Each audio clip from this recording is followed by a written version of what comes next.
Welcome back to the Deep Dive. Today we are zeroing in on a space that, well, it requires a lot of energy, patience, and some really remarkable skills. Yeah. The childcare classroom. hmm Keeping a room full of young children engaged, learning, and feeling secure. That's a massive undertaking. And we've actually been given a stack of practical guides specifically designed to help you, the professional, navigating this wonderful world. Yeah, and these aren't just, academic theories. They are packed with really actionable strategies from experienced educators, stuff you can use tomorrow. Exactly. Yeah. So our mission for this deep dive is basically to cut through the noise, pull out the most effective tools and techniques from these sources, and offer you insights that can maybe help make your classroom run a bit more smoothly, confidently, maybe even more joyfully. Right. We're looking for those nuggets of knowledge that make a real difference on the ground, helping you feel more like that classroom rock star. Think of it like getting some expert shortcuts, maybe some smart moves, right from the source material itself. Yeah, like what if there were simple, almost like pre-written scripts you could have ready for those common classroom challenges? Oh. Or what if small shifts in how your room is set up, or maybe how your day flows, could actually prevent big meltdowns before they even start? Let's dive in and unpack what these sources have to say. Let's do it. And, right away, the sources place a huge emphasis on predictability. That seems to be the bedrock for managing young children successfully. Kids really thrive on knowing what comes next. Okay, predictability. Let's unpack that core idea. The material points directly to rock-solid routines as like the first building block. What do these guides emphasize about routines? Well, they highlight that it's not just about having activities planned, but it's about establishing and really rigorously sticking to a consistent daily flow. The pattern itself becomes a source of security for them. The guides offer those classic examples, starting the day with a welcome circle, then clear transitions to activity centers, having a set time for snack, predictable outdoor play, a closing story time. It's the rhythm of the day. That's what kids can internalize. And they suggest a surprisingly simple tool for the children themselves, right, to help them understand this rhythm. Absolutely. Posting a simple visual picture schedule somewhere the children can actually see the sequence of the day. Right. The sources point out that this visual cue, it dramatically cuts down on those anxiety-driven questions like, when is snack? Or, are we going outside yet? Yeah. I can see it. It gives them a sense of agency because they know what's coming, which, according to these experts, is a really powerful way to head off uncertainty and, well, potential meltdowns. So a consistent visual routine is foundational. Yeah. Makes sense. What about classroom expectations, rules? How do the sources advise handling rules for this age group? The advice is very specific here. Rules need to be few, clear, concise, and this is crucial, phrased positively. Positive. Yeah. These guides recommend limiting them to just, say, 3 to 5 core rules. Keep it simple. Okay, 3 to 5. And positively, like focusing on what to do instead of what not to do. Exactly that. Instead of saying no running, the positive rule is walking feet. Right. Rather than don't throw toys, it becomes something like blocks stay on the floor, or maybe gentle hands with toys. It redirects the child's energy towards the action you want to see. I love that shift in framing. It feels much more constructive. Yeah. And how do these resources suggest you teach these positive rules effectively? Just putting them on the wall isn't enough, I guess. No, definitely not. They emphasize making it active and engaging. Teach the rules through role-playing, like show me gentle hands on the baby doll, or practicing the desired behavior together, maybe walking with walking feet to the door as a group. Okay. And integrate teaching or just reviewing them into your morning routine. Reinforce them daily so it becomes second nature. So strong routines and clear positive rules, they build that essential foundation of predictability. But the sources, they don't just stop at setting the stage, right? They seem really focused on being proactive to prevent issues from bubbling up in the first place. This is where it gets really interesting, I think. What proactive strategies jump out? Yeah, what's fascinating here is the emphasis on engagement as like a primary management tool. The idea that providing consistently engaging hands-on activities is almost your first line of defense. Right. The sources strongly recommend rotating activity centers frequently, maybe every 10 to 15 minutes, explicitly to match those typically short attention spans of preschoolers. Exactly. They suggest centers like sensory bins, process-oriented art stations, building blocks, a good book nook. The powerful insight here seems to be that when children are genuinely engrossed, in meaningful exploration and learning, you are freed up. You get to facilitate and guide your learning rather than constantly redirecting off-task or disruptive behavior. It's like management through engagement. Absolutely. And tied directly to that is the physical space, what the sources call strategic classroom layout. Ah, okay. The guides suggest arranging your centers and furniture so you can easily see every child, basically, no matter where you are in the room. This immediate visibility lets you anticipate potential issues before they escalate. Makes sense. They also mention separating, calmer activities from the more active or potentially messy ones. Helps maintain a focused energy in different zones. That makes so much practical sense. The environment itself becomes kind of a management partner. And the sources also specifically discuss proactive behavior management that goes beyond just setting up the room well. How's that different? Well, this is more about observing the flow of your day and anticipating those potential moments of tension or fatigue before they become problems. Okay. The guides use relatable examples, like knowing that maybe 4:15 p.m. often brings on those tired meltdowns. Oh, yeah, the witching hour. Exactly. So instead of just waiting for that crash, you might preemptively introduce a calming activity, maybe a quick group stretch or a little brain break around 4:00 p.m. It's about reading the room and redirecting energy constructively before it explodes. If you see a child starting to fidget anxiously, you proactively offer a pathway. Hey, I see you have lots of energy. Let's hop like bunnies over to the rug. Redirect before it becomes an issue. That kind of observation and preemptive action feels incredibly powerful for keeping things calm.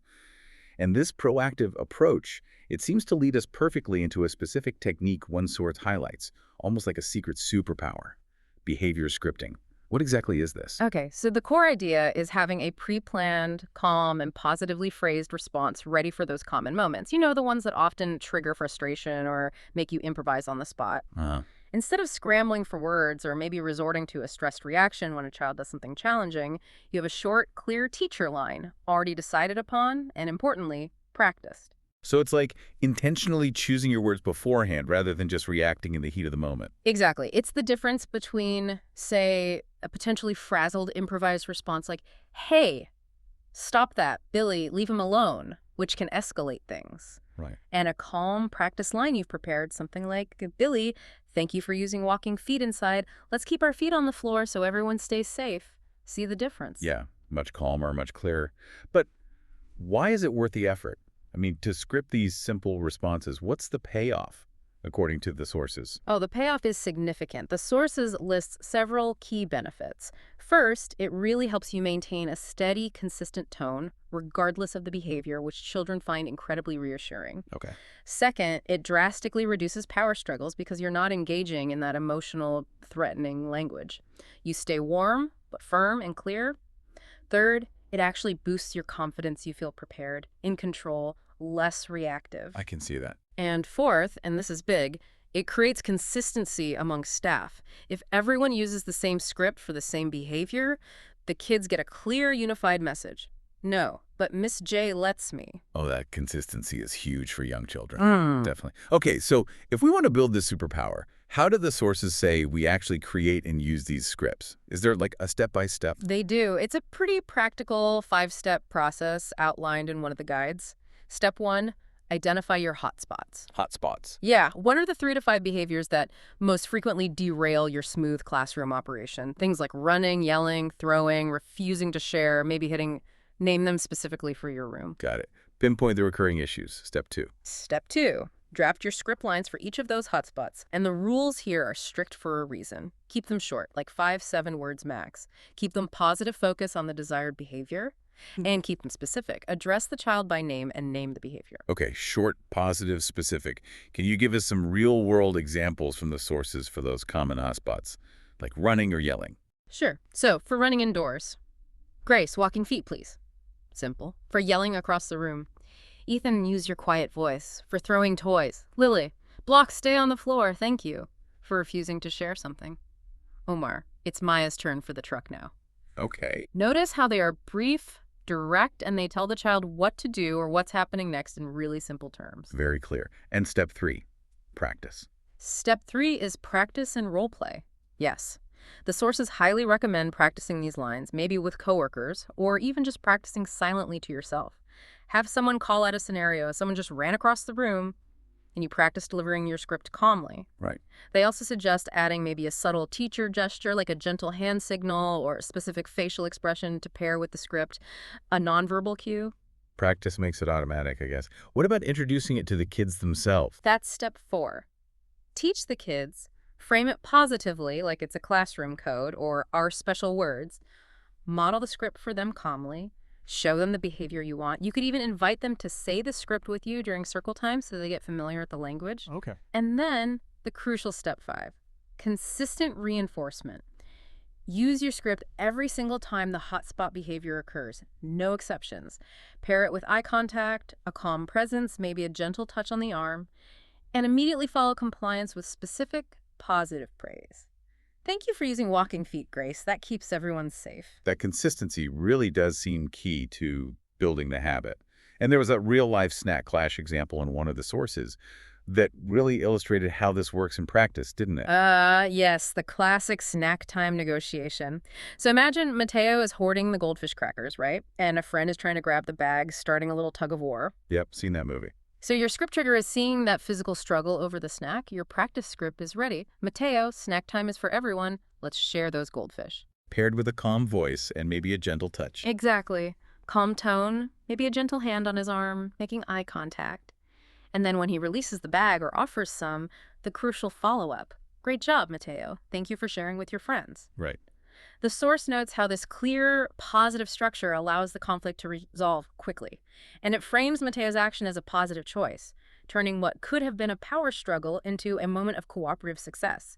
He's the sharing hero. And the sources even touched on the science behind why this scripting works, which I found fascinating.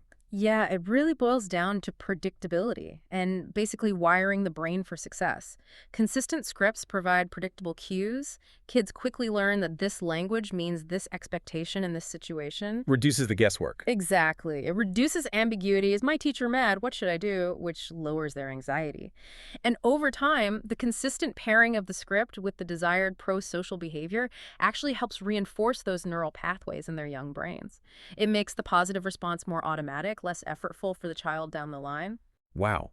So it's not just managing behavior in the moment. It's actively helping their brains develop self-regulation skills. That's powerful. It really is. So behavior scripting is a potent tool for those specific moments.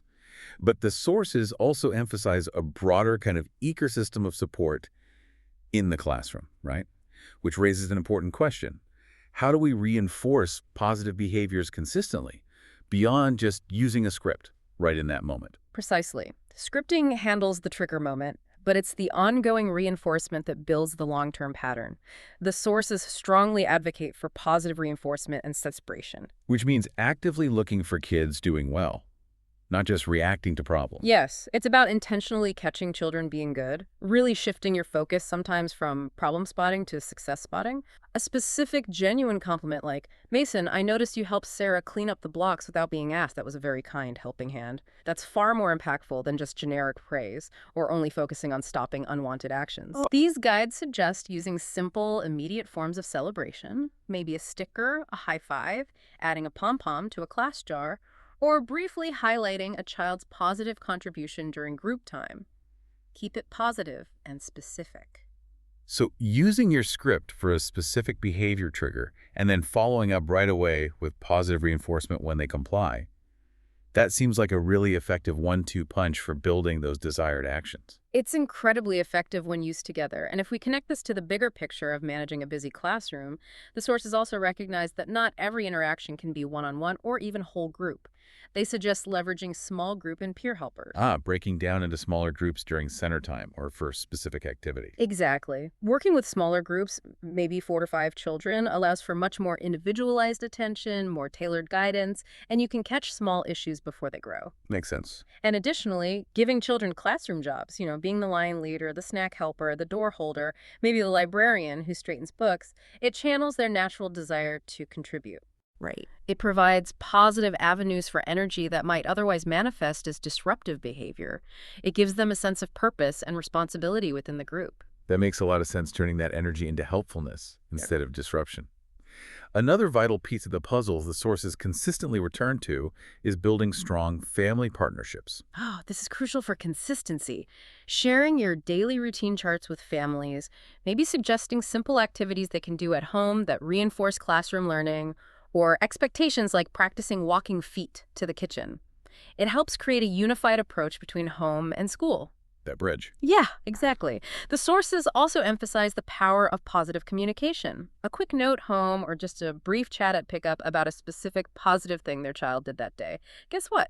Noah was our amazing line leader today. It builds trust, it celebrates the child, and it makes parents feel like genuine allies in supporting their child's positive development.